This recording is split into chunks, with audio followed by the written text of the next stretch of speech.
కోమటిరెడ్డి రాజగోపాల్ రెడ్డి కీలక వ్యాఖ్యలు చేశారు. కేసీఆర్ ను గద్దె దించడమే తన లక్ష్యమన్నారు.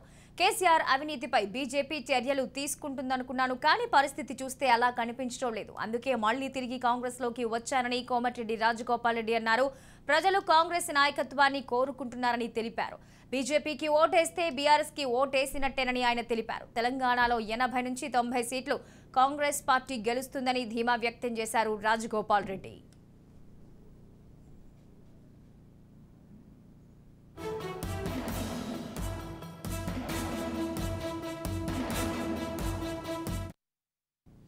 सीईसी భేటీకి ముందు కాంగ్రెస్ లో చేరికలు జరుగుతున్నాయి. సిపిఐ సిపిఎం స్థానాలను కూడా కాంగ్రెస్ పార్టీ ఫైనల్ చేసే అవకాశం ఉంది.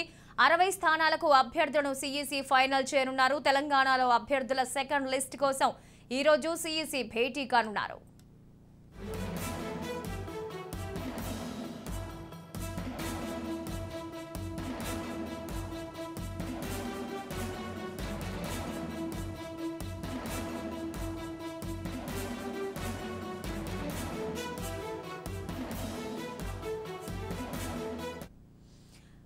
రైట్, ఈ అంశానికి సంబంధించి మరింత సమాచారం రిపోర్టర్ విక్రాంత్ ఫోన్ లో అందిస్తారు. విక్రాంత్, చెప్పండి, అధికారికంగా రాజగోపాల్ రెడ్డి చేరికైతే జరిగిపోయింది. సో సెకండ్ లిస్ట్ కి సంబంధించి ఈ రోజు ప్రకటించబోయే లిస్ట్ లో ముఖ్యమైన నేతలు ఎవరెవరు ఉండబోతున్నారు?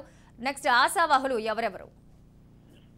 Thank you Mahalakshmi. మొత్తానికి మాత్రం ఇటు సీనియర్ నేత కోమటిరెడ్డి రాజగోపాల్ రెడ్డి 2 రోజుల క్రితమే బీజేపీ పార్టీకి రాజీనామా చేశాడు. కాంగ్రెస్ పార్టీ ఎమ్మెల్యేగా ఉన్న కోమటిరెడ్డి రాజగోపాల్ రెడ్డి మునుగోడు నియోజకవర్గ అభివృద్ధి కోసం మాత్రం రాజీనామా చేసి బీజేపీ నుండి పోటీ చేసి స్వల్ప ఓట్లతో కూడా ఓటమి పాలయ్యారు. తిరిగి సొంత గూటికి చేరాలని నిర్ణయించుకున్న నేపథ్యంలో కూడా రాజగోపాల్ రెడ్డి మొదటి నుంచి కేసీఆర్ లక్ష్యంగా మాట్లాడుతున్నారు. గతంలో కాంగ్రెస్ పార్టీకి రాజీనామా చేసి బీజేపీకి వెళ్లడానికి కారణం కూడా సీఎం కేసీఆర్ అని చెప్పుకోవాలి. సీఎం కేసీఆర్ ని గద్దె దింపడమే లక్ష్యంగా కూడా బీజేపీ పార్టీకే సాధ్యమనే బీజేపీలో చేరాడు. కానీ నేడు సమీకరణలు మారాయి. బీజేపీ రాష్ట్రంలో వీక్ అయిపోయింది. పక్క రాష్ట్రం కర్ణాటక ఎన్నికల నేపథ్యంలో కూడా కాంగ్రెస్ పార్టీ పుంజుకున్న నేపథ్యంలో సీఎం కేసీఆర్ ని ఢీకొట్టాలంటే కాంగ్రెస్ వల్లే సాధ్యం అంటూ కూడా కాంగ్రెస్ లో చేరుతున్నారు. అవసరమైతే మునుగోడుతో పాటు గజ్వేల్లో కూడా సీఎం కేసీఆర్ పై పోటీకి సిద్ధమని కూడా ఇప్పటికే కోమటిరెడ్డి రాజగోపాల్ రెడ్డి ప్రకటించారు.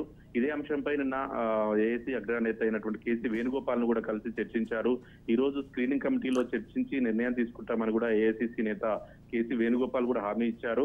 గత కొద్దిసేపటి క్రితమే ఢిల్లీలో రాజగోపాల్ రెడ్డి మాట్లాడుతూ కూడా కేసీఆర్ అవినీతిపై చర్యలు తీసుకోవడంలో కూడా బీజేపీ విఫలమైందని, బీజేపీకి ఓటు వేస్తే బీఆర్ఎస్ పార్టీకి వేసినట్లే అని కూడా వ్యాఖ్యలు చేశారు.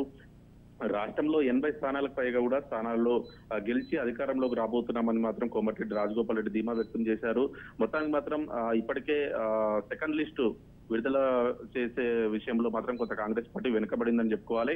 దీనికి అనేక కారణాలు ఉన్నాయి. ఇటు కమ్యూనిస్టుతో పొత్తు కావచ్చు, కాంగ్రెస్ పార్టీలో జాయినింగ్స్ ఉన్న నేపథ్యంలో, ఇటు అధికార పార్టీ నుంచి బీజేపీ పార్టీ నుంచి వలసలు ఉన్న నేపథ్యంలో కూడా ఆశావాహులు వస్తున్నారు అనేసి ఇతర పార్టీల నుంచి వస్తున్నారన్న నేపథ్యంలోనే కొంత వెనుకడుగు వేసింది. లిస్టు ప్రిపేర్ చేసే విషయంలో కూడా ఆచితూచి వ్యవహరించాలనే అంశంతో కూడా ఇటు కమ్యూనిస్టులకు కావచ్చు, ఇటు కాంగ్రెస్ పార్టీలో జాయిన్ అయ్యే విషయంలో కూడా కావచ్చు అనేక మార్లు స్క్రీనింగ్ కమిటీ, అదేవిధంగా కాంగ్రెస్ ఎన్నికల కమిటీ భేటీ అయిన నేపథ్యంలో కూడా ఒక 40 స్థానాలకు సంబంధించి కూడా ఒక చాలా క్లారిటీతో ఉన్నారు. కానీ 20 స్థానాలకు సంబంధించి మాత్రం ఇంకా ఆచితూచి వ్యవహరించాలనే అంశం మీదనే ఈ ఆలస్యానికి కారణం అని చెప్పుకోవచ్చు. ఏదేమైనప్పటికీ ఈ రోజు మాత్రం మరోసారి స్క్రీనింగ్ కమిటీ, అదేవిధంగా ఎన్నికల కమిటీ మాత్రం భేటీ కాబోతుంది.